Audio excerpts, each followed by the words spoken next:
calling to order the September 10th meeting of the Brisbane Park and Recreation Commission. And could I have a roll call, please? Oh, at 6:30? 6:30 p.m. All right. Great, thank you. And then we'll start our roll call with you, Chairperson Davis, Present. Commissioner Anderson, Present. Commissioner Comerford, Present. Commissioner Greenlee, Present. Commissioner Ocampo, Present. Commissioner Sewell, Present. Commissioner Sims. Present. Thank you.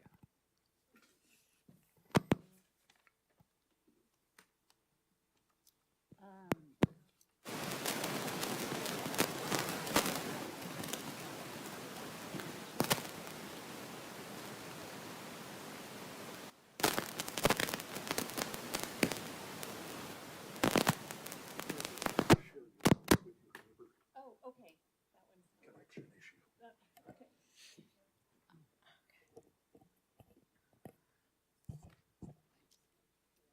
Okay, All right. Sorry about that, Trudy. Go for it. okay. Adoption of the agenda. Any deletions, additions, or changes? I move to adopt the agenda. Second. Okay, Yeah, well, so for this, we'll just do the all in favor or any opposed. okay. All in favor? Aye. Aye. Opposed? Ayes have it. Approval of minutes? Aye. Do we need a move or a motion? No, the same with the. Okay, thanks. yeah. Citizen communications? Oh, aye. Oh, sorry. Hold on for the minutes. Can we get an all in favor? All in favor? Aye. Aye. Aye. Opposed? Thank you. Okay, thanks. Citizen communications? We do not have any tonight. Presentations? You want me to Sports introduce you or program you want to overview? introduce yourself? Okay. Good evening, Commissioners. I'm Jeff Franco, Coordinator. I have a presentation on our youth and adult sports programs for the last year. Let's pull it up.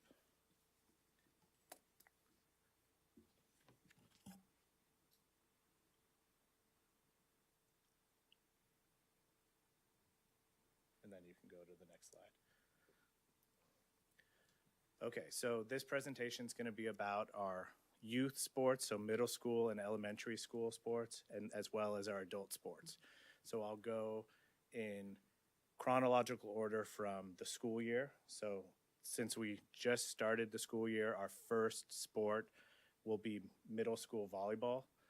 Last year we had two teams, a sixth and a seventh grade team.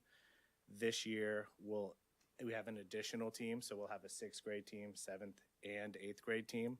So the program is growing. I know we have kids of all different levels playing volleyball, and they're excited to play.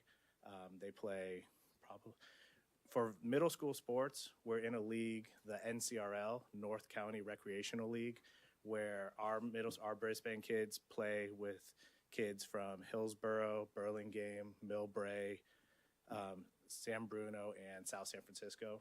So all of the middle school sports. Our home gym is Terra Bay Gym in South San Francisco, but then we'll travel to other home gyms in all of those to play kids from those middle schools as well. So any middle school sport, we're in the same league for those sports. The eighth graders, this will be their third year all playing together, and they are coached by our very own recreation supervisor, Ricardo. So come to a game and watch him coach. Okay, next slide. Our next middle school sport that goes on concurrently with volleyball is cross country. Cross country, they've already started their after school club practices at Lippman, and in October there will be 5 cross country meets. Last year we hosted 2 of them on the Quarry Trail and Crocker Park Trail. This year we'll host 1 meet as well. It'll be October 16th. Usually the meet starts around 4:30. So we have roughly like over 20 kids that run cross country. And well, the number grew from the year before to last year. So we're hoping that we get just as many for this season as well.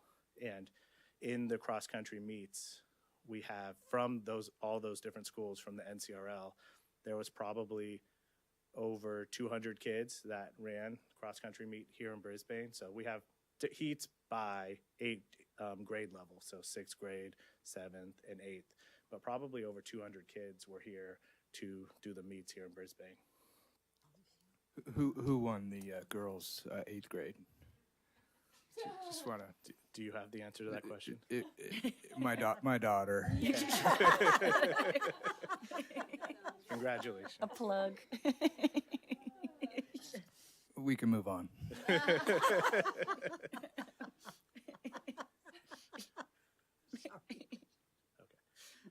Our next sport, youth sport, is our middle school basketball. This last season, we had 2 teams, 6th grade boys and an 8th grade boys.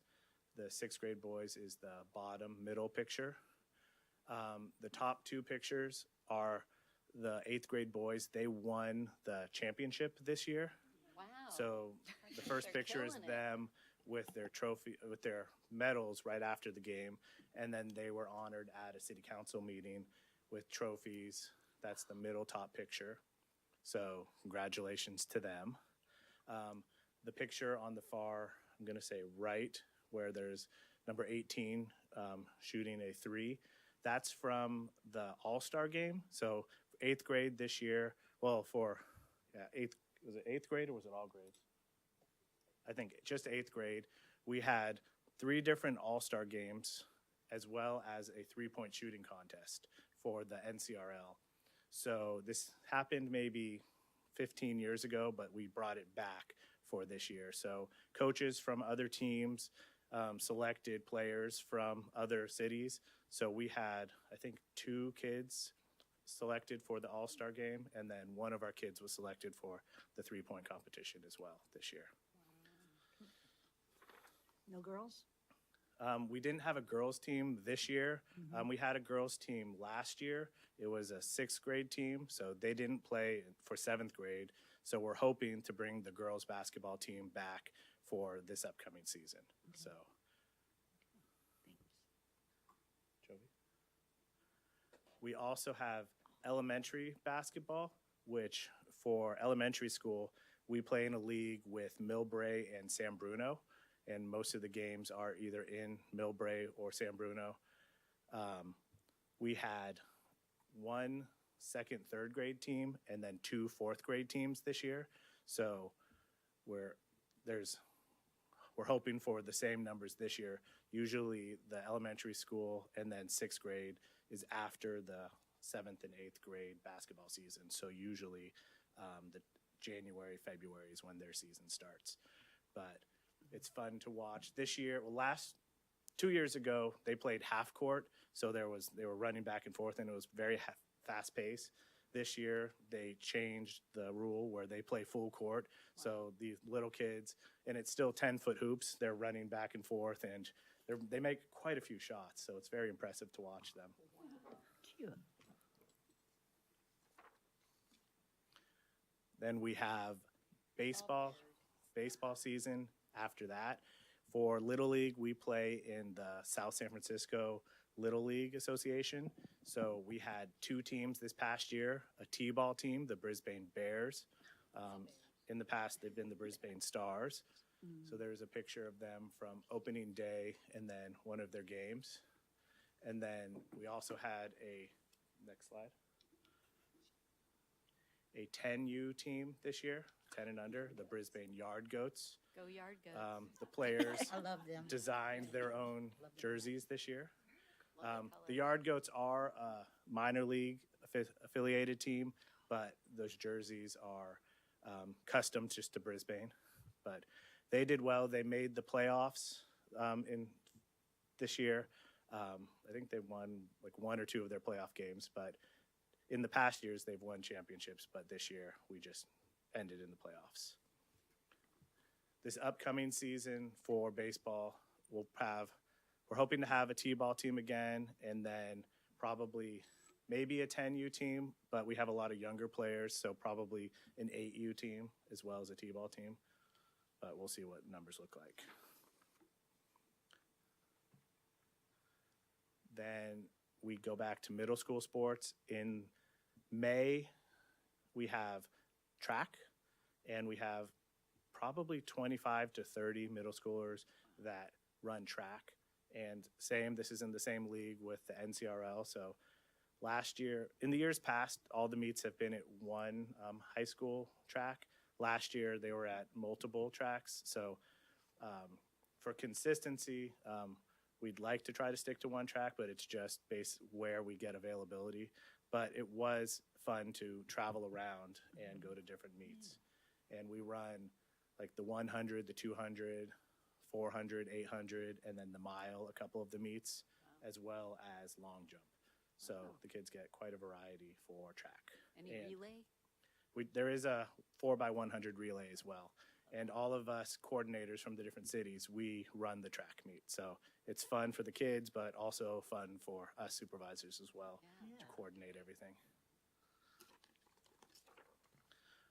Moving on to our adult sports, we have adult softball, which we had. These are the champions from our summer league this year, Noventas.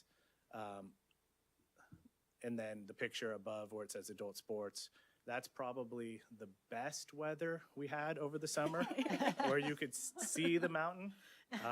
It was, like you guys know, a cold summer, and we still had some fog, but that was probably the best weather we had, where I don't think we needed to wear jackets while we were scorekeeping or watching from the sideline. But You know, the weather never gets good until it's football season, right? Yeah. That's so our fall season for softball starts tonight. So, and it's a nice day. So hopefully we have 6 teams again this fall season as we did for our summer season. So it'll be Wednesday nights, games at 6, 7, and 8 o'clock. You have 6 teams in the league? 6 teams in the league, yes. Is it co-ed or is it just? It is co-ed, but no girls are on any of the teams currently. But it's a co-ed league, yes. Okay. I thought that was like a rule. Okay.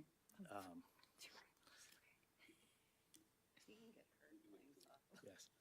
And then our other adult sport, pickleball, that it's growing. And like I would say most days, any day that I go by, I always see people, there's more people playing pickleball at Mission Blue than we see tennis now. So it's a growing sport. We did try in the past to do a pickleball league or pickleball tournament, but that's before like we had the following. So it is our goal to like try to do maybe not a league, but a one-day tournament with all the people that are currently playing, or we have a lot of interest. So that is a goal for this coming year. Do you guys have any questions about our youth and adult sports? How's the sign up going for pickleball, all that, the sign up scheduling thing, the app? I haven't personally heard any issues with it. I don't know how often it's being used. I assume it's being used regularly because we haven't had issues of people going up there and not being able to get on the court. If I may, so Nicole and I actually just met with REC, who is the platform that provides the court reservation system. So they gave us like a Q2 report. We're happy to share that with you so that you can see kind of the peak usage and the financials that are generated as a result of the court reservations and classes that are offered. It seems like the uptick for classes has been slow, but court reservations have increased since we launched the platform. So people are definitely using it. Saturdays is the most popular day, which doesn't surprise any of us. And Sundays we have left entirely open to the public on a first come, first served basis. So. And I know we still have Tuesday and Wednesday nights reserved just for pickleball, like open play. So that's been going well as well. Yeah, anyone from the public can show up and just rotate in, and it's really fun. Yeah. Any other questions? What time are you? Oh, I wanted to say I love that we have so many sports and the support of them. It seems like a big job for many people. So I'm very thankful to those who are doing that, including you, Jeff. And there's just nothing, I think, more important than students having the opportunity to exercise and make those social connections together. The one question I had, and it's just a small question, was why don't we have 7th grade basketball for boys? Why don't we? Did we just not have enough signups? We didn't have enough signups. Every year we offer all grades, but it's just, are those kids are playing other sports or doing something else at that time?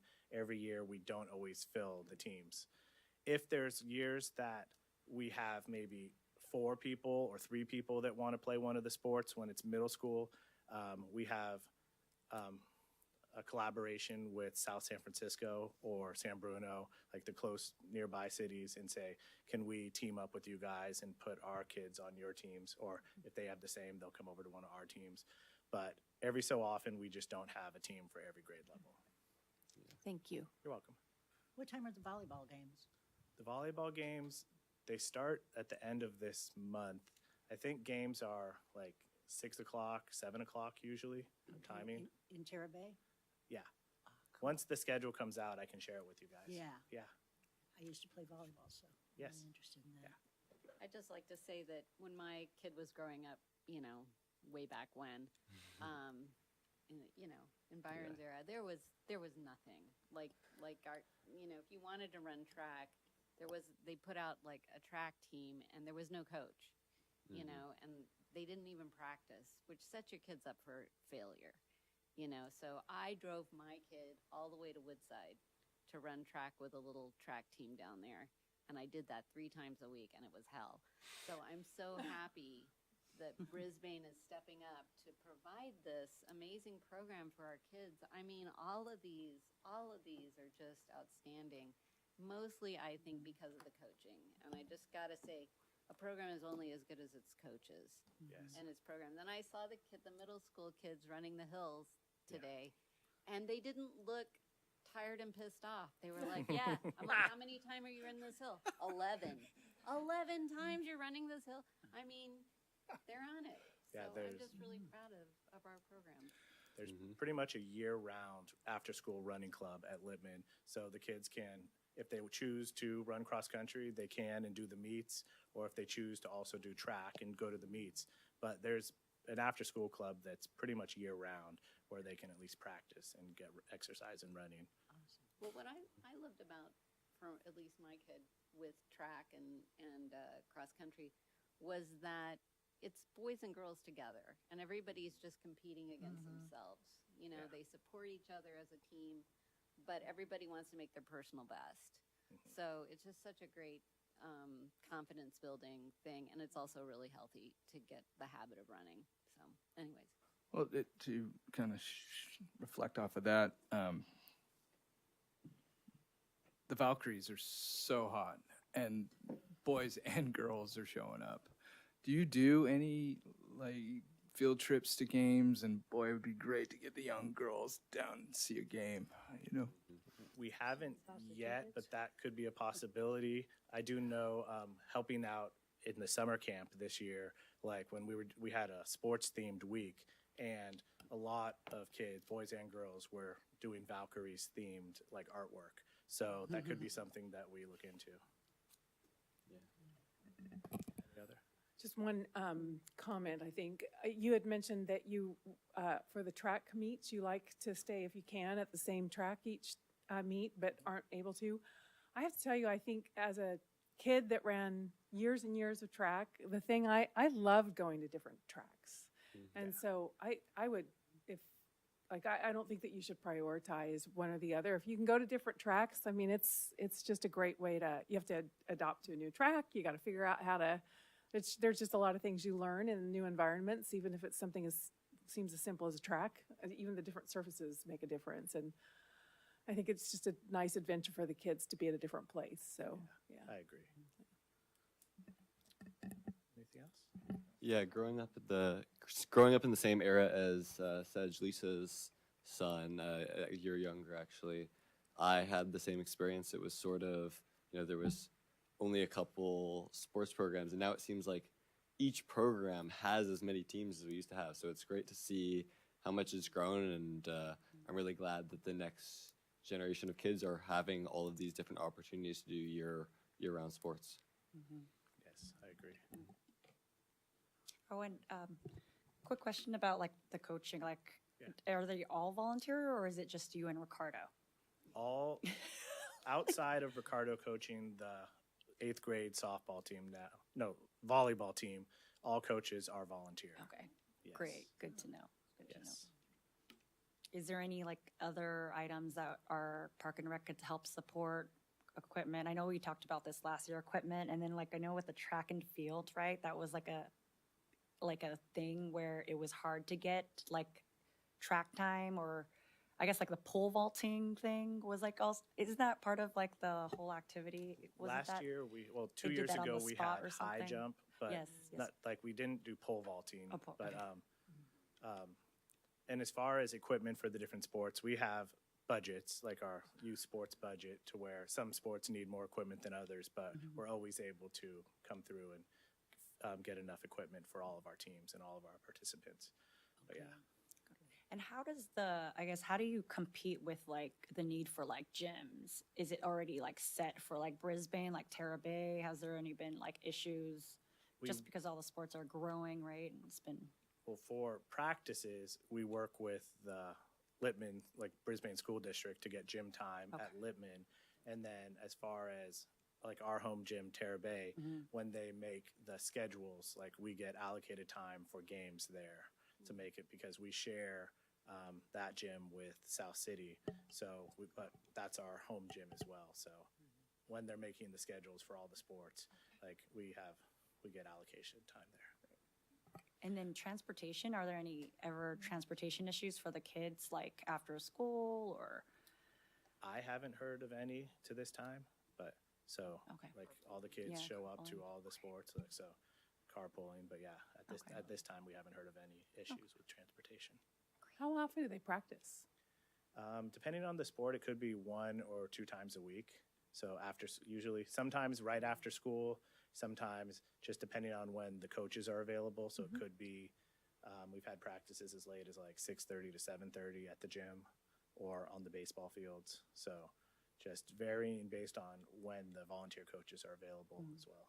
So are the games, are they on like Saturdays or? All practices and games for, I think outside of baseball, are on weekdays. So there could be baseball games on Saturdays. Okay, Yeah. great, thanks. Yeah. Okay. Thank you Thank guys you. very Great much. job. Thank you. Thank you.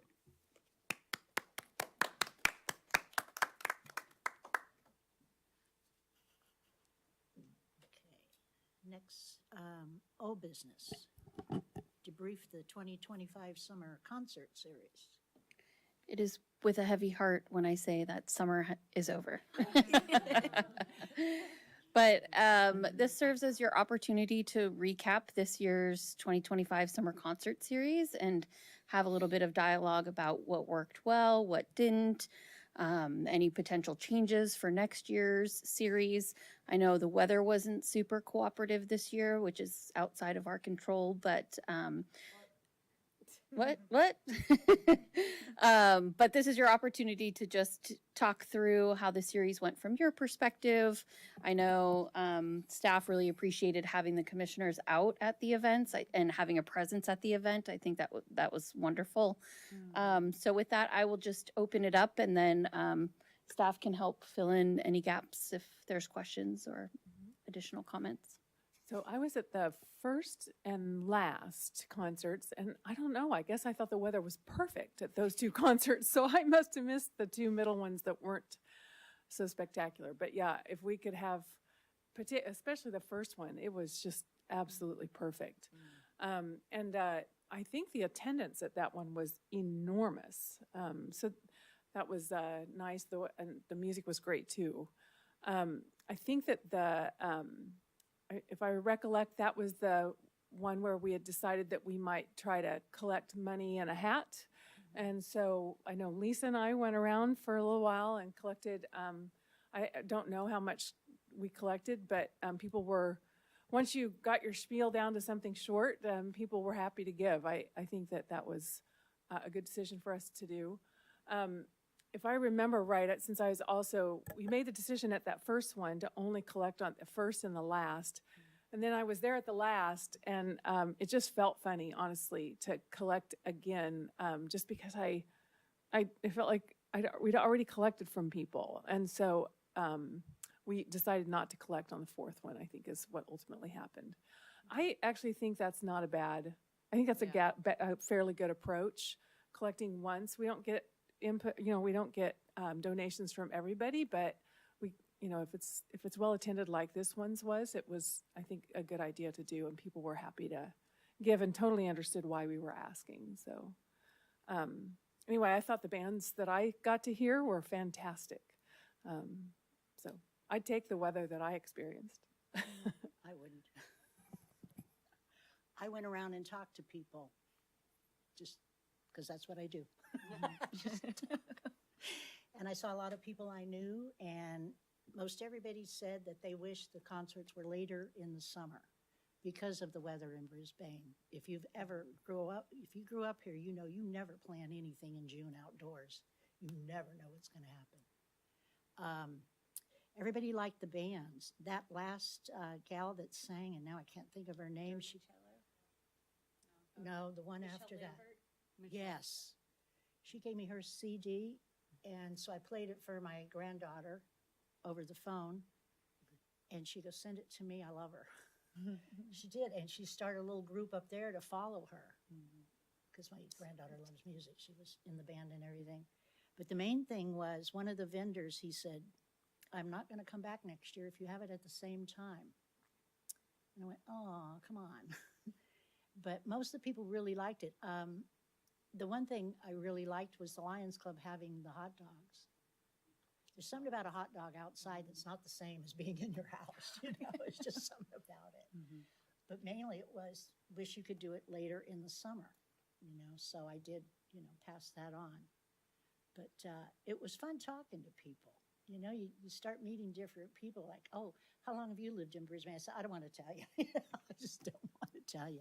"Well, I've been here 20 years. How come we never met before?" Blah, blah, blah. I've already made 2 people that now I talk to, friendly, that, I hadn't talked to before. And what else? There was something else I was thinking of that's gone right out of my brain.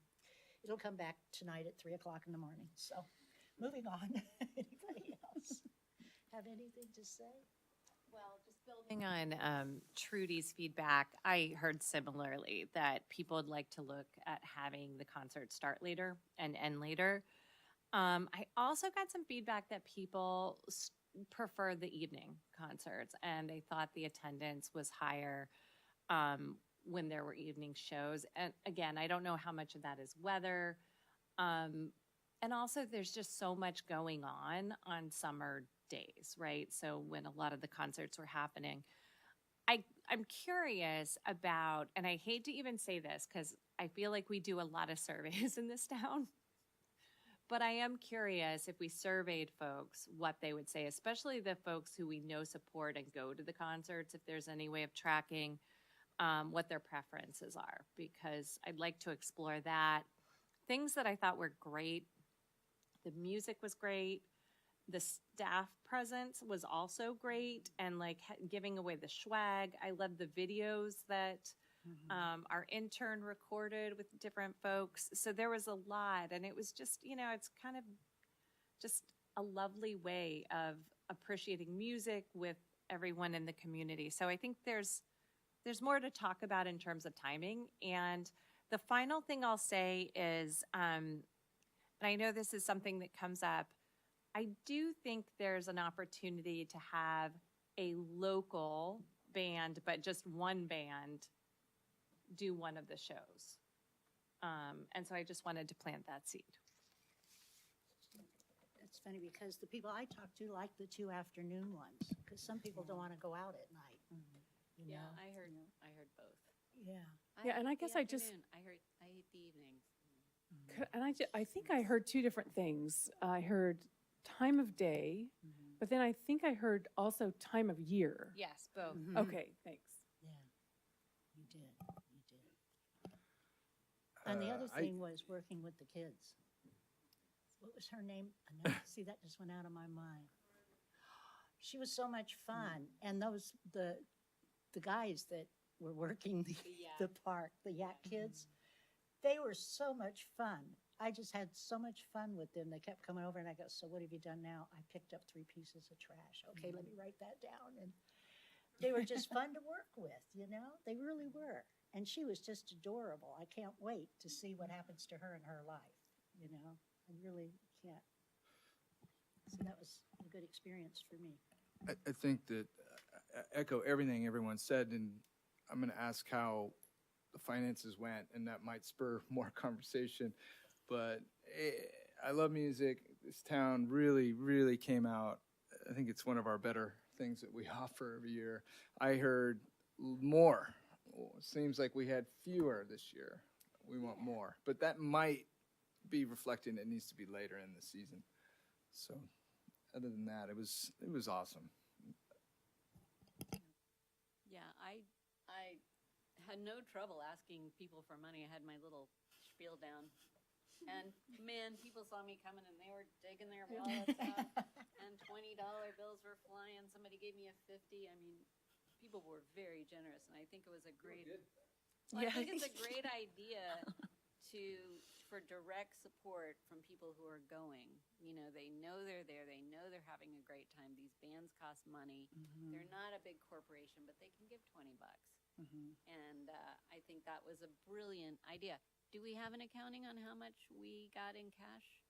So for selling merch and for the donations in total, we got about $1,000. Awesome. Yeah, for the entire series. Okay. Great. And And what's then our do you have what the about the sponsor sponsorship? amount? Donors. Total sponsorship amount this year was $8,225. Oh, and I got 2 sponsors for next year by talking to people. And what is our budget basically for projecting next year? Do we have like money set aside, or is that just kind of always a set amount? We have an annual budget allocation. Typically, it's based on the amount of donations we bring in the year prior. Oh, okay. So Any feedback from the bands?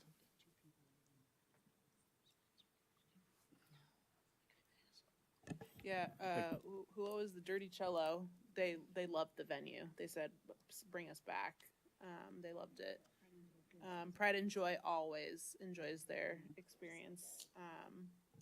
I wasn't there for Michelle, but yeah. Yeah, Nothing negative. Yeah, nothing great. negative. I think also, like, thanks for so much to our Park and Rec folks, for Jeff and Nicole and everyone else, like, for putting this all together, because it was a lot of work, a lot of, like, planning, a lot of logistics, a lot of feedback, and then also, like, reaching the outreach, right, with the sponsorships. So thank you so much for doing all that. Oh, and the spin-a-wheel for the Yes. kids was fantastic.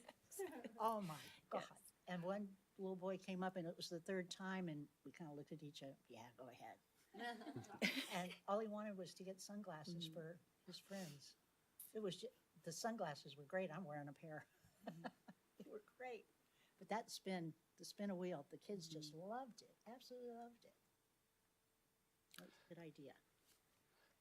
I just want to say that the concerts in the parks were one of the big reasons I ended up joining the commission, just because of how much I remember them growing up.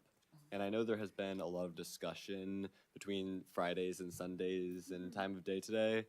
And I know, it's going to be different for everybody, but growing up in Brisbane, having the opportunity to run around after dark, which, is not, yeah. Remember that, yeah. Was, when a lot of core memories of Brisbane sort of formed. And I don't know if it's just sort of a perception thing as I age. If the bands used to go later, I feel like sometimes the music used to play after dark. Yeah, I thought the same thing at one of them.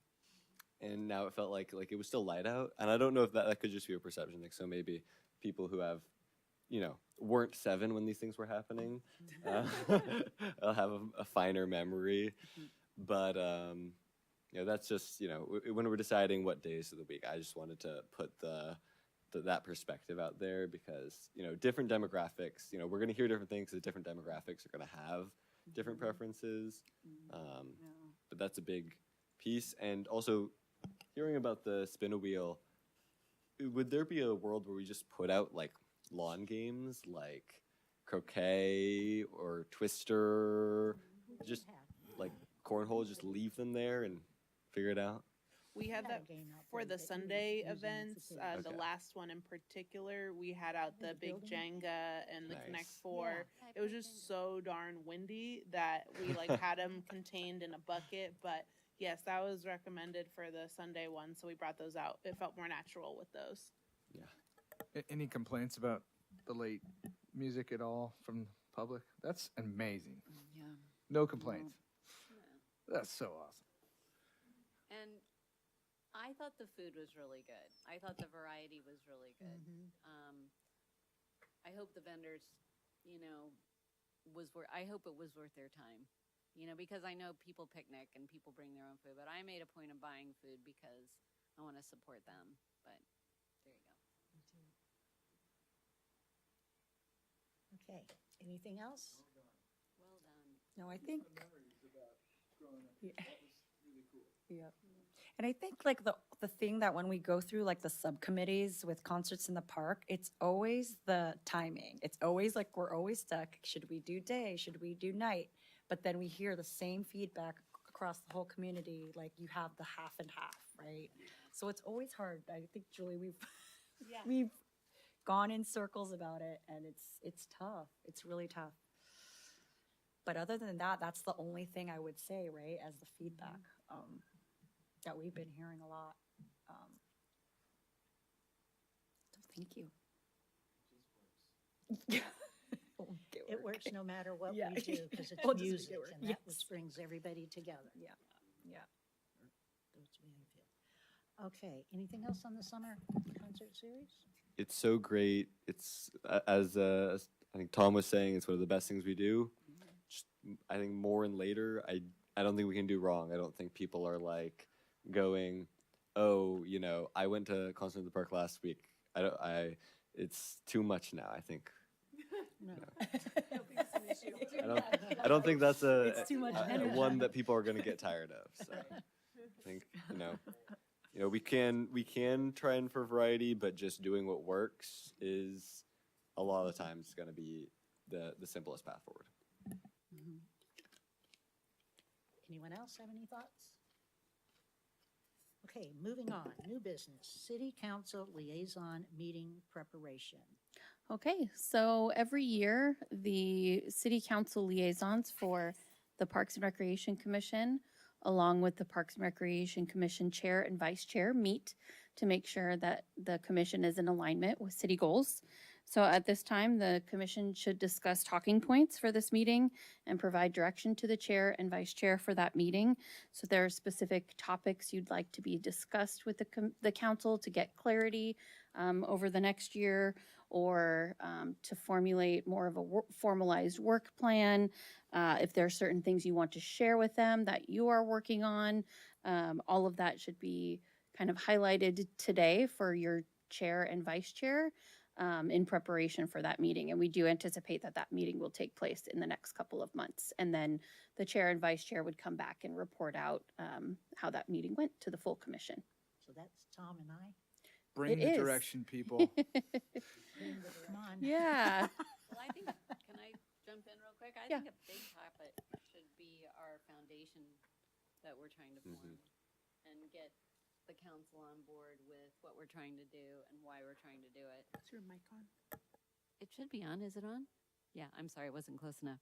Anyways, our foundation, yes. I tried. Is it working? I think you just need to be real close to it. be really close. There you go. Oh my goodness. Okay. Anyways, that, and I'll speak a little louder.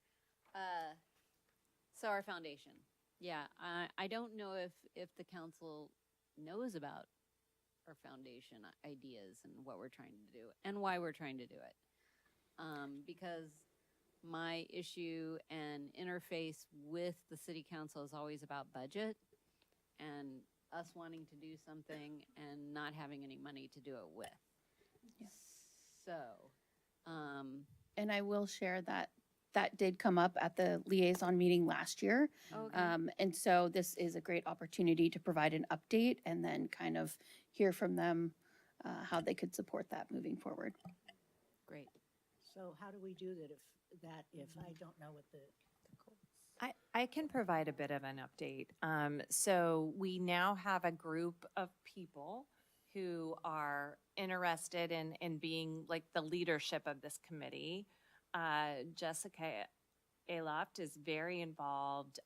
And so there's actually a meeting this weekend on Saturday at the library to discuss more, where they're going to really look at name and mission.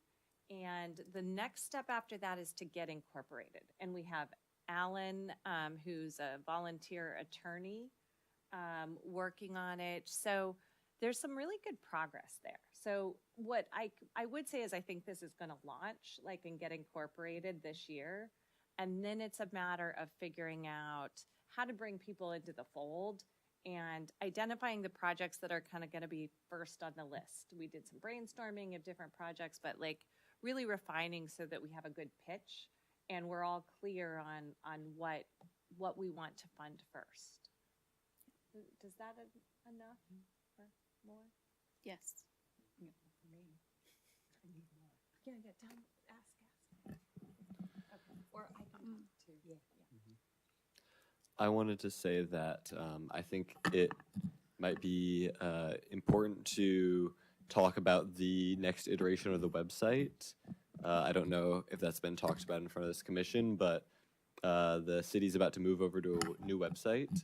And I think that as the Parks and Recs Commission, a big barrier to us reaching the community and challenge that we're facing right now is sort of the accessibility of the website. And so, putting that forward to the city council to try to get support for a more event first website. I've been talking to Caroline a little bit about it. So just making sure that there's support for, the websites being more front and center. The city website's always going to be confusing because there's so many different layers of things that need to be there. But if the events can be the thing that is immediately there and jumping out at you, because that's the thing that people are going there and they don't know that they want, right? If you're going there for municipal code, you know what you're looking for.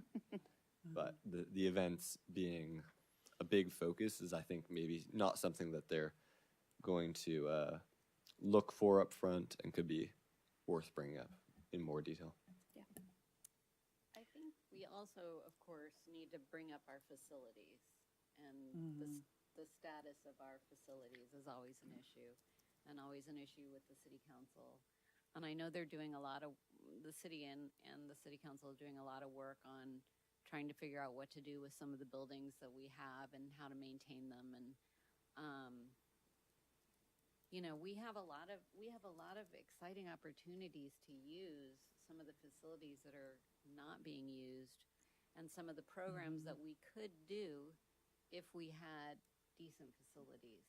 So I think that's a big topic that needs to be discussed with city council. I mean, building on that, I would just say, having toured the Bank of America building, that to me seems like a facility where we're being encouraged by the city to think about creative ways we could use it. And as soon as I saw that space, I started thinking Zumba.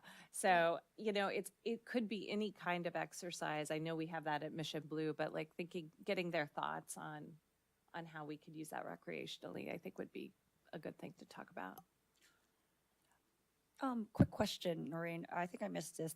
It says to align around city goals. Are those posted? Is that for 2026 or is that something in the works? Yeah, so the city identified a few goals, the city council identified a few goals just recently this year, One of them is volunteerism. One of them is, I think, facilities. I can't remember. Yeah, fiscal responsibility or prudence, I believe is the third. So historically, there's some conversation at the liaison meeting about alignment with their goals and how that trickles down to Parks and Recreation. Who are the personalities on who are the liaisons? The council liaisons for Parks and Recreation Commission are Madison and Frank. Oh, that'll suck. It'll be so hard to work with. And facilities, basically, now that we're all talking about it with the city goals, was there any mention in detail what that means? Was it like nothing? Okay. Are we also going to talk about our trails and how that's progressing? I think that would be an appropriate topic for this meeting, since you did your offsite on trails and walkways recently, and there's been a lot of conversation about trail development, so that could be a great topic for this meeting. You know, I think part of that, I ride sometimes into work and it's down Bayshore Drive and then along, kind of along the Bayshore trail, you know, that takes you out like clear down to, because I go down to South Foster City. And I will say, it's amazing how beautifully built up along the waterway some places along the peninsula have managed. Like Coyote Point is breathtaking. Burlingame is astounding. Millbrae's got some nice things going on. And then kind of up nearer us, we're still looks like in a holding pattern. And I'm just wondering, is that part of kind of the trails type of a development, or where does that fall? Because I will say there's a great opportunity for a couple of just very nice places to just sit there and enjoy the water that could be just really beautiful. And it's striking what has been done all the way up and down the peninsula. Yep. I mean, it's amazing ideas that and so I would really like to encourage some thinking going on with over there at Sierra Point, because it's got great potential. They have recently in the last week, I mean, not in the last week, in the last year, improved that extension so you can go. Have you seen the extended trail? So now you can continually go from, the city all the way around the building. Yeah. Whereas before, I don't know what you had to do. Yeah. So that's a real improvement. But I know that along the marina itself. Yeah, I think it's the marine area that I'm thinking about. Like there's these bathrooms like right along there, and there's a couple places that could just really, like, Well, I think maybe we even toured one, but I think that area, that whole marina area is kind of on hold for doing anything because of climate change and sea rise and what's going to happen with all the buildings out there and what's going to happen with all of the that's fair. The construction, because right up next to it is private development projects, that park idea, and so all of that is in flux. Gotcha. It's a juggernaut. It's huge. Yeah. I look forward to seeing what we do with it. So take pictures of the areas that you really like and other places. I mean, we've actually toured it a few years ago, and the area I'm thinking of is just kind of right along where those bathrooms are, and in between the parking lot and the water. Yep. And it's elevated, and it's just got. And then I would also I don't know who owns the wooden gym equipment that's out there on the corner. Wouldn't be bad to maybe refurbish that a little bit. But anyway, it's just I just wanted to make sure that if we need to be thinking about that we don't forget about it out there. A lot of people in Brisbane use that area. Yeah, I walk it every day. Yeah. I guess one other thing I've been wondering about is just I was watching the city council meeting from earlier, and I think it was Council Member Mackin who mentioned $1 million shortfall in our budget, which in the grand scheme of things isn't a lot. But I'm curious about where our council members if they think we will have to make any cuts and kind of what they're prioritizing in terms of budgets.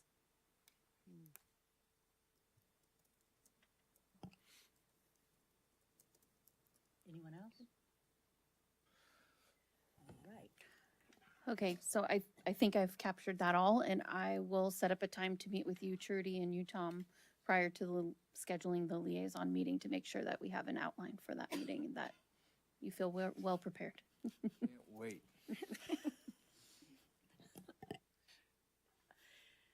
All right, reports. Chairperson, that's me. Okay, I have a couple of things. I want to encourage everyone to attend on the 16th, the party that Melissa's is throwing in the park for Latin. How do you say that? Latinx? Latin, I've been told. Latin? Okay. Yep.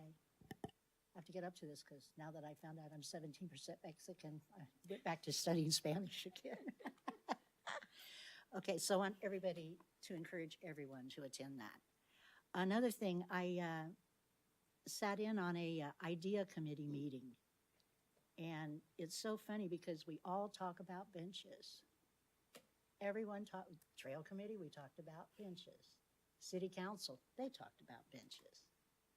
The idea committee talked about benches, but we don't have any benches yet. Well, it's huge on the art. Huh? The art, we're really taking the lead Well, on that, I think. We're thinking, some people are thinking we can wait a little bit on the art ones and just get some benches on the Crocker Trail, Yeah, you know? And I've been looking at benches. yeah. A It's lot. all going to come together quickly, I think. Yeah, But you're 'cause absolutely it's right. just, you know, I've heard about it for years and I keep hearing about it. And all we need is benches, just benches, that's all. The energy's there.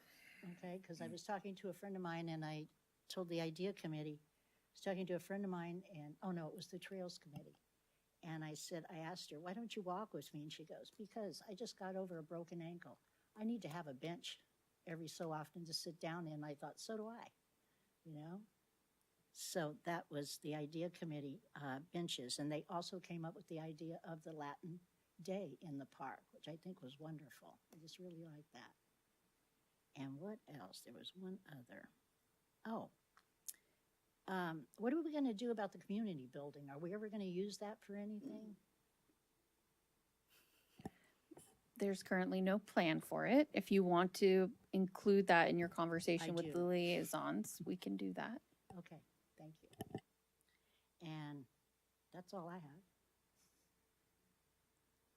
And on to, let's see, anybody else got anything they want to say about anything I said or Frank or Tom said? All right, on to Public Art Advisory Committee meeting. Oh, subcommittees,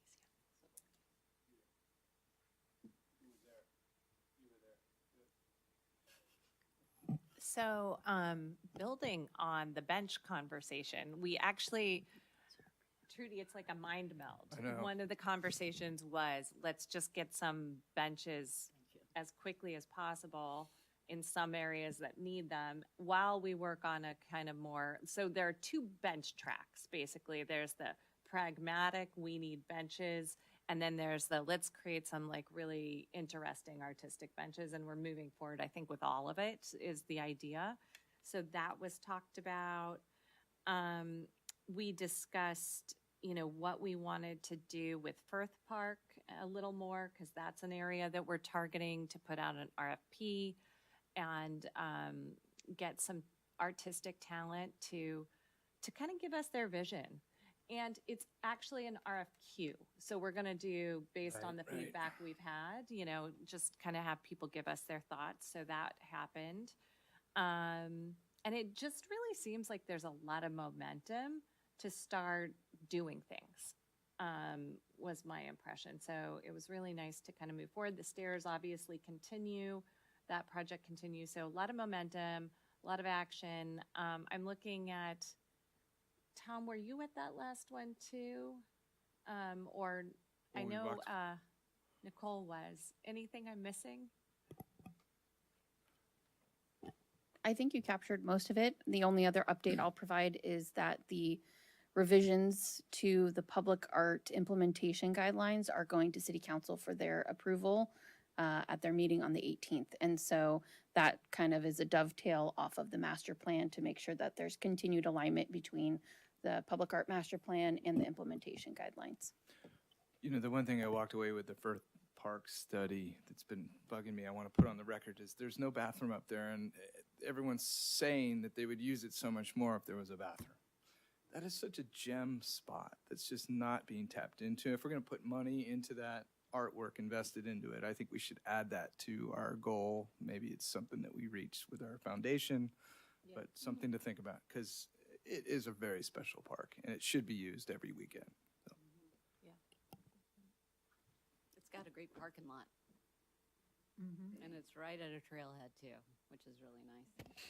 Are they ever gonna put a sign up that says First Park? It is, there's 2 signs. There's 2 signs They're now? thinking about a mosaic right at where the old one was. Yeah. Oh, There's okay. I haven't The been up old there one in over there, a and month. then there's another one right at the trailhead, right at the old Oh, tree. okay, cool. All right. And look up the turtle. It's famous. Yeah. That's all I'm going to say. Yeah. A little teaser for you. Turtle That's my and little guy. Helix thing, whatever that is. Okay, events subcommittee? That was right before the garden tour, so it was mostly garden tour heavy. So I don't know if we want to use that moment to speak to the garden tour. Yes, well, the garden tour happened and it was spectacular. It was so fun. I got nothing but good vibes from the whole thing. Great job, by the way. Let's have a little round of applause. Not only was it a nail biter because of the weather. I mean, I woke up and the wind all night long, I kept thinking, oh God, this is going to be horrible. And I woke up and there were magical rainbows and mist and it was just amazing. But that's the risk you have. It's like an outdoor wedding. I mean, the weather. We had a great turnout. We raised money. We split the money between the Lions Club Scholarship Fund and rec programs. So in total, it brought in about $1,400. So the Lions Club will get about 700, and the city will get 700. And then to your point on attendance, we had 110 people. That was 20 more than last year. Yeah, we did notice that we sold out of senior tickets more than we did. So it is a senior heavy kind of an event. People were telling me that they would have been happy to pay more, that the seniors, would have paid 20 if, their senior tickets hadn't sold out. So maybe in the future we can look at that. What else about it? It was just a great day. It was so super fun. I did hear from the gardeners. Everybody said that it would have been so much better if it was earlier in the spring and not in the fall. Oh, that's true. That even though it might be a little chilly, people's gardens were busting a move, in early June. So since this is a 2-year event, I want to pick that date for 2 years out, so it doesn't get. The reason we had it in late fall was there was no other date available. So let's make sure that doesn't happen. Let's make sure that we have a good spring date 2 years from now. And there you go. And another shout out to Lisa. She hand painted all of the watering cans that each of the participating gardens received, and they are gorgeous. And that we wanted to thank the community garden for participating, as well as Mission Blue Nursery. We also talked about the film festival a little bit, and I want to let everyone know that I talked to the California Student Media Festival. It's the ones that offer this mainly in Southern California, children-based film festivals. It's complicated. And they were so impressed with Madison's previous work that they almost were looking at that as like an opportunity to raise funds for their own purposes. But they did like the model that Madison had with Power Bar. It was Luna Bar, where we bought the films and that went on tour to all the little cities. So they're kind of thinking about taking that concept and maybe have us be the satellite. And the problem is it happens right around the time we want to do it. So it's going to maybe suggest moving it to more like March, April, May, because then we would be able to get this collection of films and they could sublease them out for donations.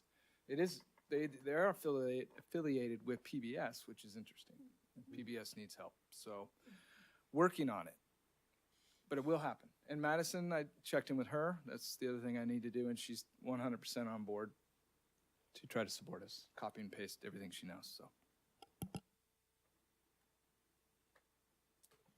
Anyone else? Nice. Okay, Derby and Day in the Park, subcommittee meeting. Who wants to report on that? I did that. Yes, I have Derby. Let me get my notes. Hang on. Where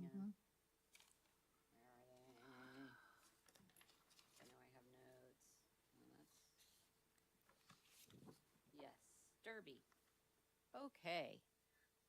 We're putting it together, a Derby and Day in the Park. It's kind of a play and plug event. The staff of people who put it together here on Park and Rec Committee know what they're doing. Yeah. And so we just kind of went over what is going to happen. We're going to have 35 booths. Our capacity is 40. So that's pretty cool. We want picnic tables and shade. We're going to have, well, of course, the Derby. We're going to have trophies. We're going to have prizes. Let's see. To add, so it's Saturday, October 4th. Yeah, it's coming up. The Derby begins at 8 a.m. and they're accepting applications, right? We will have adult big wheel, right? And then the Day in the Park will open at 10 a.m. to 2 p.m. So same format as last year. Vendor applications, what you were mentioning, are due September. Oh, they were already due. So it's September 8th, right? Any band? Was there a band? There's going to be different food. How much different food? I can't remember. Well, Yeah, like we food have trucks. a pizza vendor. Right, We pizza have vendor. and then we have Mr. Softies, and we have Lions Club, Eagles. Trying to think of other options. And then There's going to be a lot of food. I think Is there someone's gonna be a doing beer? I think we were oysters. talking about a beer garden. Somebody's doing a beer garden. if it was Yes. posting- CTO. Yes. Yeah. And then there's going to be someone who's, like I said, doing the oysters, and then they're going to have some non-alcoholic options Nice. of beer and wine that are non-alcoholic. Oh, that's great. And I'm announcing now that the annual cooking contest is going to happen. And what it's going to be, you ask? Cookies. We had pies. We had cakes. This year, cookies. Bring out your best. Your decorated cookies or just your fabulous chocolate cookies that no one has ever figured out the ingredients for. They're so fabulous. So there you go. I'm putting it out there. I'm gonna make a fabulous prize Yes. for that. So get ready. That bakers. ought to motivate people. So you got tri-tip from the Lions, you got cookies, you got all kinds of good stuff. It's ice cream. a great Nachos. day. Nachos and lumpiyas from the Eagles. Yes. You got rides. You got Yes. We You could got probably, jumpy houses. you could probably auction off judging roles for the cooking competition. Oh, I 'cause, like that yeah, idea. people- Great idea. Lots of people want to be judges. They do, including and I Jovi. Get mobbed. I get mobbed. Are you gonna So have good idea. We'll see what we can get for a good cause. Are you going to have all the food vendors together this year, I hope? 'Cause last year there were a couple sprinkled. Sprinkled. Yeah, and one vendor told me, because I'm not doing it this year because I was stuck over between somebody knitting something and something else, and I went, oh no, and he goes, all the vendors should be together, and most time when you go to Oh, fairs. the vendors. Yeah. Yeah, yeah. the food vendors. The food vendors. Uh-huh, Okay. Well, we'll put that in the mix. yeah. Yeah. Okay. I wanted to ask if what had been assigned to the yak for this year. So we have a number of inflatable options that are new this year. We have an inflatable batting cage. We have an inflatable axe throwing. But on top of that, we are looking to incorporate some sort of like age-friendly booth that we're going to do a little intergenerational, maybe ask a grand friend option, and then kind of copy and paste what Nora was doing with testimonials, having them help with some community testimonials. And then if there's anything coming up, last day in the park, they supported with the sticker design for the voting. So if there's anything with that, and then we also internally are doing a holiday sweater campaign, so they might help with that. So there's a variety of ways they're getting involved.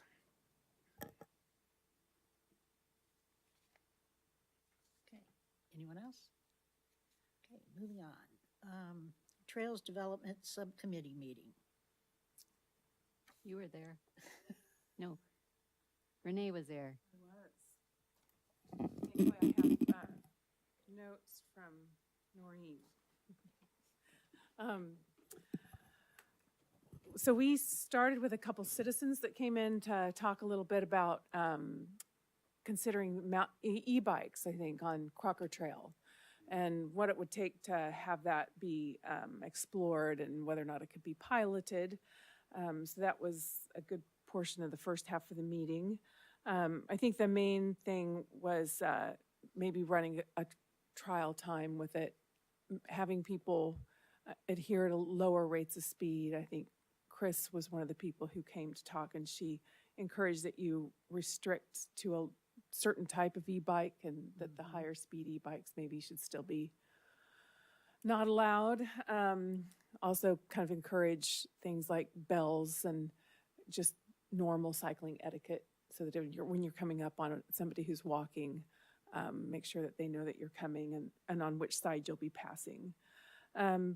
And then I think, just also to acknowledge that trail really for cyclists, I think the issue might be that cyclists use that trail as a commuter trail, right? They're getting from point A to point B, whereas people who are walking are actually using the trail, for the whole 3 miles, going around it and so you have like sort of different purposes for that trail for those two different populations, and also moving at significantly different speeds. And so I think that at the end of the day, the cyclists are but you're just going to have to remember that they've got people that are going at a lot lower speed, who are a lot more vulnerable than they are. But at some point, we should probably sort out like what would it take to allow which kinds of e-bikes on that trail, and then pilot it for a certain amount of time. I will also say, for people who are just on normal bikes, there are people that can ride just as fast on normal bikes as people who are on e-bikes. So I don't know that e-bikes should be maybe the only point of discussion. We also talked a bit about developing some trails on the mountain for bikes. That's right. And I think that the recommendation by one of the two citizens was that there is I feel like I don't know if it's a 501c3, but there is a group of people who do specialize in trail building like that down in Santa Cruz, and suggested maybe we contact them for a consult to just understand, because I think there is some sensitivity to, there's walking trails up there. There is maybe room for some low-speed mountain bike trails as well, but those two things should probably not intersect. And so is there really room to do that? And probably having a group with that kind of expertise come in to talk with us would be a good idea. I think the other thing is that, there are some sensitivities around, San Bruno Mountain is a county park as well as county and a state park. And the city owns the acres, so. Okay, yeah, and so there's all this but I do know, I think my recollection is that to try to get mountain bike trails connected through some of the existing trails that are already there, I think the county park lead was pretty much like, no, because there's some environmental issues with that. So that I think would be kind of difficult. So that was part of it on the mountain biking and the trails, using trails with bikes. There was also some discussion just around enhancing the city trails and also their upkeep.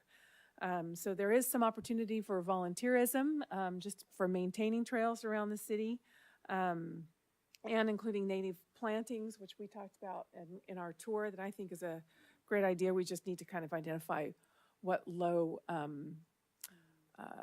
maintenance types of plants we could plant.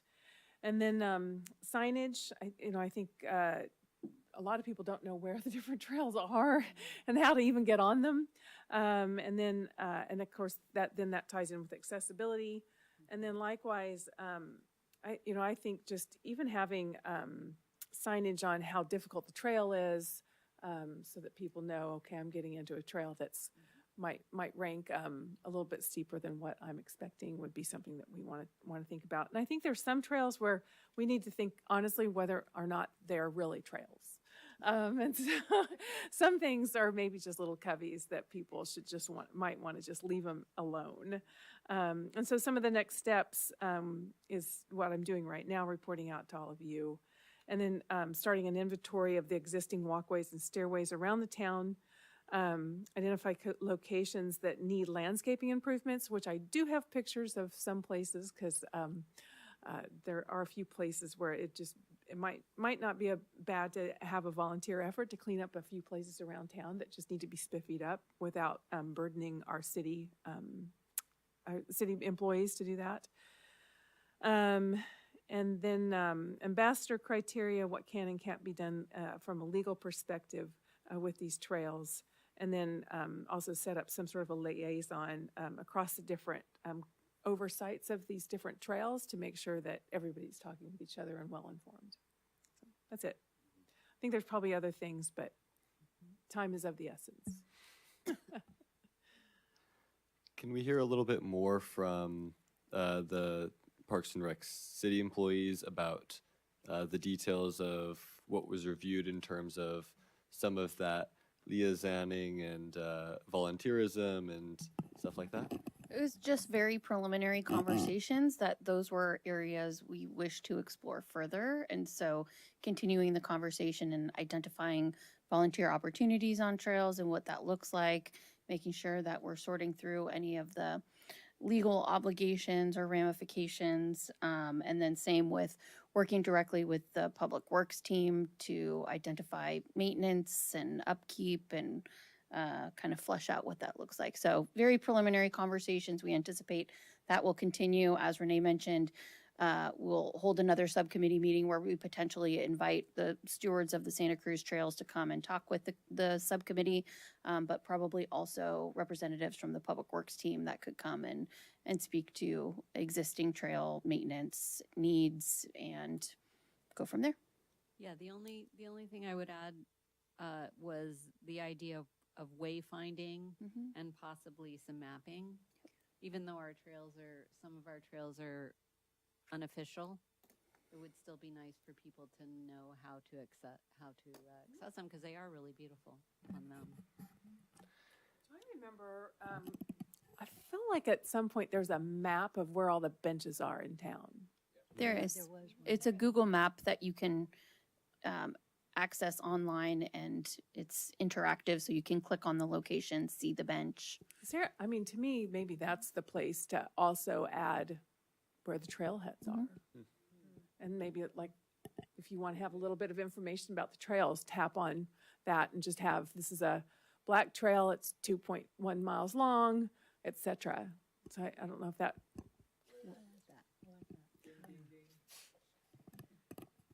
You you answered my question before I could even ask it. I was about to say that I would be interested and willing to go out and do those trails, and the main reason I haven't is I definitely don't have anywhere near the cartography skills to actually make a usable map out of that. Has been the main limiter in that. But if we're just sort of doing a trailheads, like that, I think is imminently doable. Yeah. And yeah. Yeah, we have technology, like Strava. Yeah. If you have that on your phone and you walk a trail, I know my favorite loops. I do a loop and then I go back and I have that Strava. I could possibly, somehow get a copy of that, blow it up, maybe point out, give some dimensions and some points of interest, and just kind of enhance it for, I don't know, print or a website. Mm-hmm. Yeah. Yeah. Yeah. Oh, that's It's not right. fake. It moved. It was fake. If anyone figures out the technical side of that, I will walk those. The Strava. Well, and that could be integrated also with the public works conversation, because we do have city staff that do GIS mapping. And so maybe there's an integration opportunity there. And I know that the city has some technology in terms of like body cams or drones, because when we did when we started the project for the stairway from Alvarado to San Benito, we had Matt, who's on our communications team, fly a drone from the bottom to the top so that the artists could have the existing conditions of the trail. So that could be an opportunity to do like virtual trail mapping. That'd be cool. A Yeah. trail website that people, and then when you get to the trailhead, I think good signage. Yes, You know, signage. You Yeah, are yeah. on. I love naming the trails. All the trails, all the trails that we could sell names of trails. No, but No. I have my own personal names of certain trails. Yeah, we do too. Yeah, the I mean, and Iguana I Trail, and we probably have, I don't know, different names, but yeah, I actually think you wouldn't have too much trouble getting. I would be more than happy if it takes somebody walking a trail and mapping it on Strava. Yeah. No problem. I'd be more than happy to do that. I'm Well, sure that can we'd link have to- no trouble getting other people to volunteer. Yeah. This is going to all link to all the art that's going to go up in the next 10 years, you know? It's all going to be great. And not only that, but from a nature perspective, at least, I know the best spots for the wildflowers and what time of year, Don't be tell here in May, you will see, Right. this amazing delphinium, and it's so rare, and look for it. It's bright blue, and here's where the irises are, and, just pointing out on these trails that, that I think Yeah. that's a great idea. this is there's a spring, there's these endangered trees, Right. there's, just all this natural stuff that can be pointed out, Right. you know. And to Lisa's point, like looking at there's like so many species, right? Like a lot of nature or I guess different plant species that might not be anywhere else in the world, right? So pointing those out as part of like the map, right? And I made to Byron's point too, I don't even know the difference between poison ivy, or spotting one, right? To see something in the area or something. Yeah.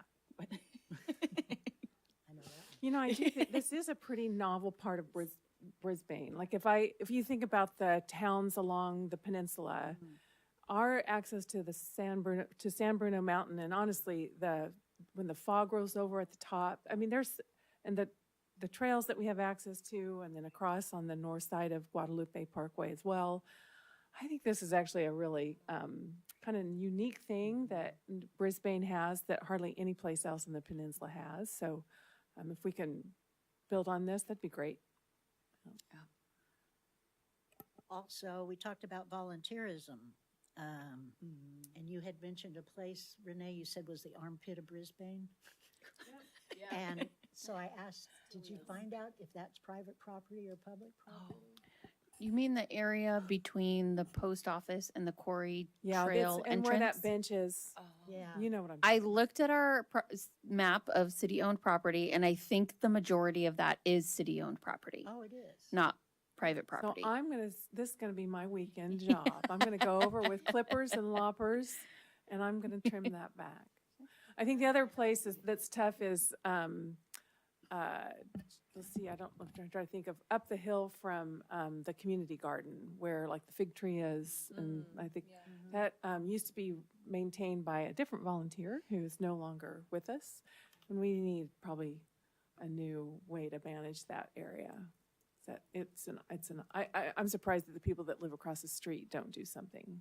For our future, with the foundation, this is where our foundation can have boots on the ground, you know, days where we say to our community, show up, we're gonna do this project, and give it a name in the name of our foundation.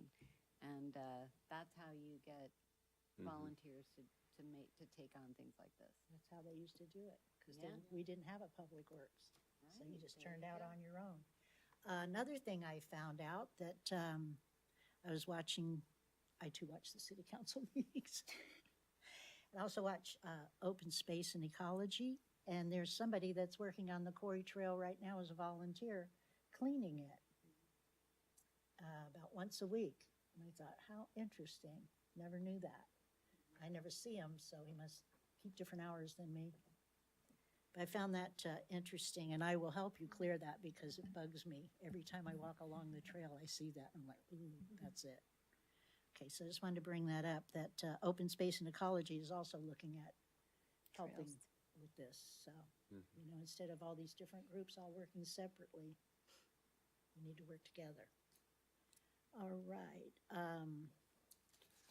Can I say one thing? I just want to kind of underline what Trudy just said, like bringing OSAC into the conversation about what we want to do with the mountain and the best practices, because I'm listening to all of this and getting excited. And I am also simultaneously having go through my mind tons of people tromping up the mountain and leaving their garbage. And I don't know where the truth lies. I want to make sure everyone in Brisbane is aware of the trails and has access, but I also want to be really mindful of that. So maybe involving OSAC and making sure we're all just involving all of the parties that have a stake in this.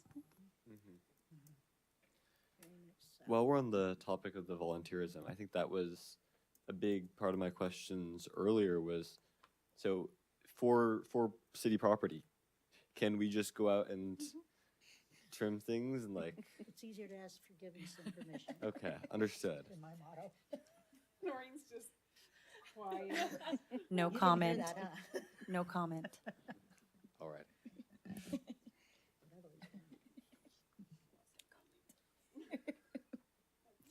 Moving on. Okay. Setting subcommittee meetings? Am I getting in trouble with that? So I know Byron and I had spoken about setting up a teen subcommittee meeting and talked about waiting until after YAC had their first meeting to kind of see the lay of the land. So I don't know if Byron, we want to, or the teen subcommittee, if we want to throw some dates out or look at early October before our next meeting, or what your thoughts are. Thursdays are best for me, but any day or any evening usually. Rest on the teen subcommittee. Aaron? Well, no, commissioners. Renee and Julie. Renee and Julie. Oh, which one is this for? Teens. Teens. Oh, got it. So a Thursday, by chance, can we do October 2nd? I am out of the office for a little bit coming up. I can't do that evening. I could do.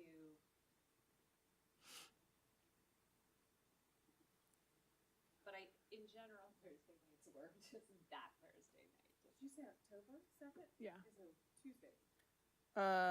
Thursday, right? Am I in the wrong year? October 2nd. It's a Thursday. Sorry. I could do the 16th if we want to. Is that too long? I could also do a Wednesday.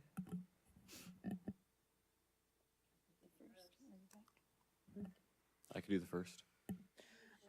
Yeah, so long as it's after 3:30, because we have an age-friendly subcommittee meeting. So, Yeah, any time maybe after 5:30. 5:30. On the Great. first. Sounds good. And then for my Festival of Lights folks, we had talked that we would schedule one in October later. So we'll plan that at the October meeting. Okay. Alrighty. Anything else on subcommittees right now? Are we having another day in the park meeting or no? No, okay, I don't think so. I Yeah. don't think so. Yeah, really. Yeah, Do we want to try to schedule a trails subcommittee meeting? sure, why not? Okay.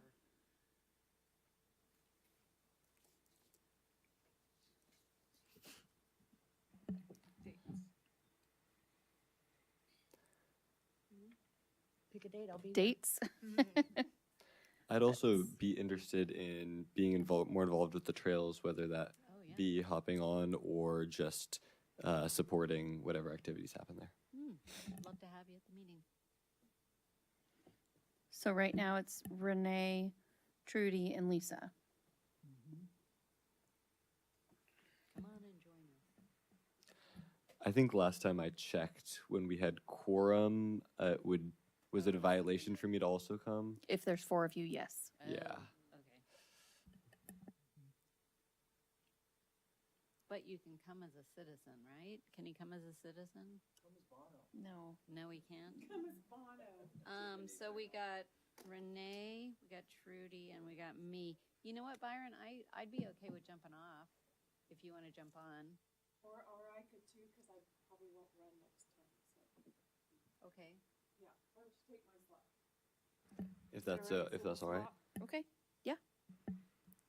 And you're welcome to any of my.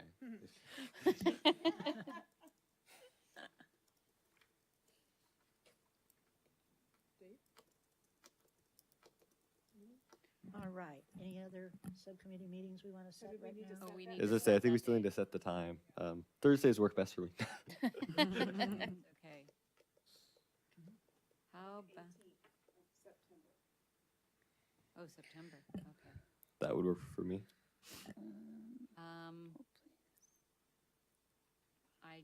I'm not gonna be in town for that.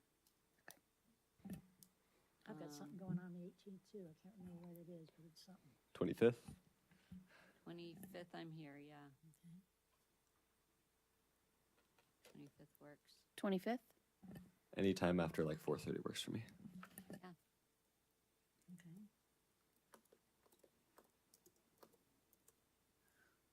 4:30? Okay. Or Great. maybe 5. It's just to 5? give everyone a little extra time. Okay. Okay.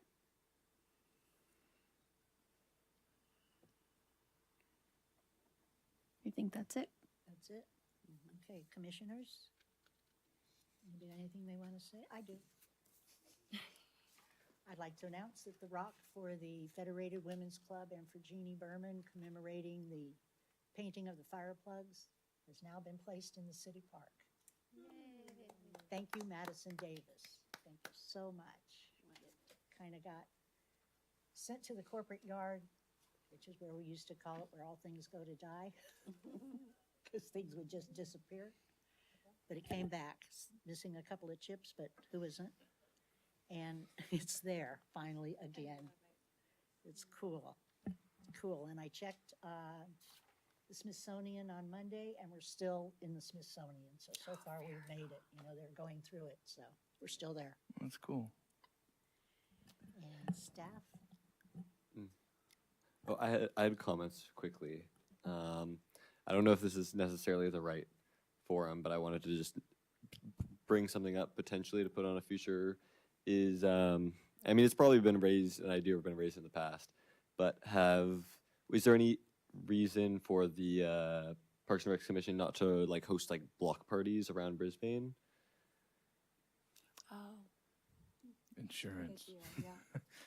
I was recently thinking about, especially in terms of the yak, how I think a lot of people are looking sort of for permission to come out after quarantine to some extent. Like, you know, people aren't in the habit of coming down to the park or, you know, these different events. And so I thought sort of bringing the event to them, you know, closing down a block or different places around Brisbane, you know, obviously the whole town would still be welcome to come.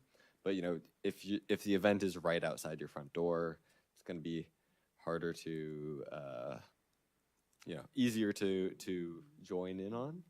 I know there's some logistical issues about closing down streets, but I thought that could be a good thing to do periodically, or at least start discussing. Great idea. That's actually a great idea, especially Super to fun. promote the foundation. That way. We do have a Sierra Point block party that happens every year, but maybe we could rotate different blocks, which would be really fun. Yeah, that block party was definitely the inspiration. I know I've been to it a few times, but you know, I don't know, you know, too frequent might definitely get crazy for people and staff, but periodically rotating it around town just to, you know, I don't necessarily know everybody who lives on my block. Not that this would fix that for everybody, but I think it's a great way to get people involved that wouldn't normally go out of their way to show up to an event. Cool. I wonder if this is something the events committee wants to agendize, to talk about, maybe just piloting somewhere. I also love the Sierra Point block. Noted. Yeah. Something that I'm hearing in the public is rumblings of water bills and how expensive they're getting, and how much money we have in the art fund. The optics are interesting, so I don't want to get into it now, but it's happening, and the discussions are happening. Me being on the art commission, so I know the city's probably hearing it, and something to be aware of when people are asking us, why does this one fund have so much money, and then it's getting very expensive to have water bills. And then the ROI on art, Trudy, you bailed on us last meeting. I had to sit there and I checked out how many views we're getting on our, I know, I'm joking. But I've noticed how many views we're getting. And there's a hardworking gentleman back here that's doing this. I think we need to promote viewership to this channel. And I think we need to do a comedy intro or something. Perfect. I know a guy who's really good with video. Yeah. Yeah, but, we should, A little entertainment. I don't know, just to start. when there's a really good topic, maybe promote the meeting. And you know what I mean? Some more promotion, because I know this gentleman works hard. I don't even know his name. Hi back there. But it's an opportunity to make it something that maybe more people will tune into or actually show up here. His name is Lou. Lou. Lou. Thank you, Lou. Yes. Thanks for making my voice sound so good. Aw, Lou. That is a great idea. Because there are, I think, for instance, the art committee, the whole reason, as we know, well, as I know, the reason that the arts committee has so much money is because of a usage fee that was paid by developers into a fund to, have public art for Brisbane. Now, they didn't have to give it to our fund. They could have spent it themselves and bought their own art, but they decided, let's just give it to this fund. And it has grown a lot. And this is an example of how these fees can help our city do some of the things that we previously can't afford. And it doesn't mean that we're selling out to developers. These developers are building projects that have been approved by the city, approved by, the process. And this is something that every other, correct me if I'm wrong, but every other city on the peninsula does for their park and rec things. So anyways, I'm just saying that you can complain about your water bill, but the arts fund is a completely separate budget coming from a completely separate source than what the city has to spend on sewage. So different buckets. Art and sewage. It's always in the same conversation. Different buckets, and the way that the ordinance is written is that those funds are dedicated specifically for public Yeah, art. They cannot be literally spent on otherwise. anything else. Correct. And we've worked really hard, or I did, and I know other people on this committee have worked really hard to steward that money into art that the city will really be proud of and will make a real mark on how we appreciate art in the city of Brisbane, There's- which is important. It's interesting, the interest on that, if it gets to 20 million, the interest on that, if we put it in an interest fund, could run, I don't know if there's the interest, can that go into other? I would redirect that question to legal. Got it, legal. Is that Lou in the box? It's not, but we could follow up with the city attorney to get clarity. Well, it's something to be, I mean, there's an opportunity there, and, Yeah, I think it's just a case of, lack of just political literacy, which is, I think, permeates a lot of things. And I think that should just, generally be the answer is, just teaching people about how grants and funds work rather than, trying to apologize or any sort of aggrandizing for the Arts Fund is just, helping improve the political literacy here in Brisbane. Interesting. Anyone else? Staff? Oh yeah, I always have something to say. So as Noreen mentioned, summer programming has ended, but fall programming is here. And while I want to be mindful of your time, I also do want to share some of the amazing things we have coming up or are already in motion. Tonight we had our first teen night at the Sunrise Room, which had 21 teens in attendance. We also have our YAC and our new Teen Action Club, which is TAC, established, and that is 25 YAC members and 15 TAC folks that are interested, and that TAC is available for any teen that is interested in giving back in some capacity, but just might not have the time capacity that YAC students have. Our fall pool schedule is now in effect. Fall swim lessons have begun. The garden tour we spoke to fall sports. The Life Unlocked Life Skills series is hoping to kick off on October 23rd for a one-day session, free for residents and $25 for non-residents. We have a lifeguard certification class, November 6th to the 9th. And I mentioned that ugly holiday sweater design contest. We are now accepting designs until October 3rd, and then they'll be voted on at Day in the Park, and then hopefully turned into a cool holiday sweater. Upcoming events, the Coastal Cleanup and the Trasher Hunt and Marina Festival is on September 20th. We know our Day in the Park in Derby is October 4th, as well as the Star City Half Marathon that same day. Parents' Night Out, October 25th. Halloween event at the pool, October 18th. And our beloved Halloween event at Community Park, October 30th. So if I may, I'm going to read this last portion, just some final thoughts as we wind down the meeting, and I want to read it just to make sure I get it right. Every September, the world pauses to reflect on suicide prevention. The Brisbane Parks and Rec Department is here to remind the community that help is real, hope is possible, and your story isn't finished. This month, this week, and today in particular being World Suicide Prevention Day, is an invitation to get loud about suicide prevention, to break the silence and let more people know that they matter. So if you are struggling, please know you are not alone. Call or text 988 for immediate support. And if you love someone, remind them that they're not alone too. Let's keep talking, keep listening, and keep each other going, not just this month, but always.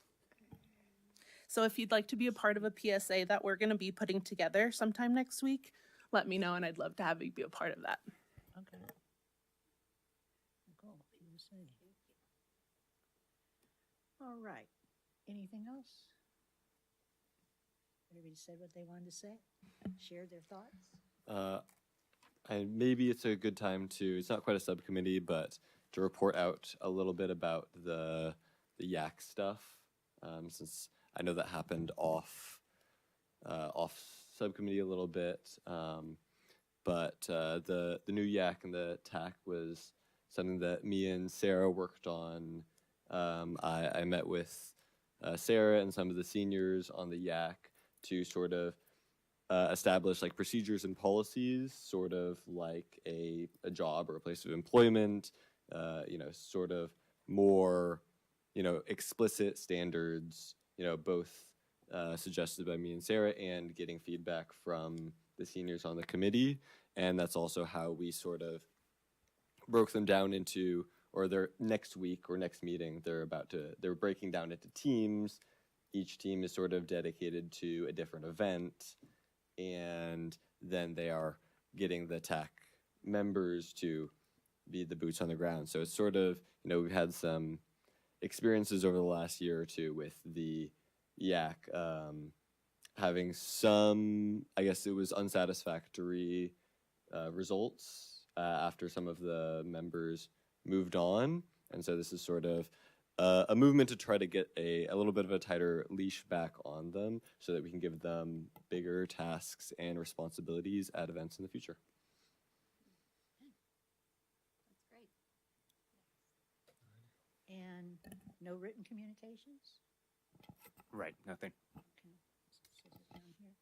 Then, if that's it, I think I will adjourn the meeting at, read at the time. 8:13. This meeting is officially adjourned at 8:13 p.m. Thank you so much, everyone.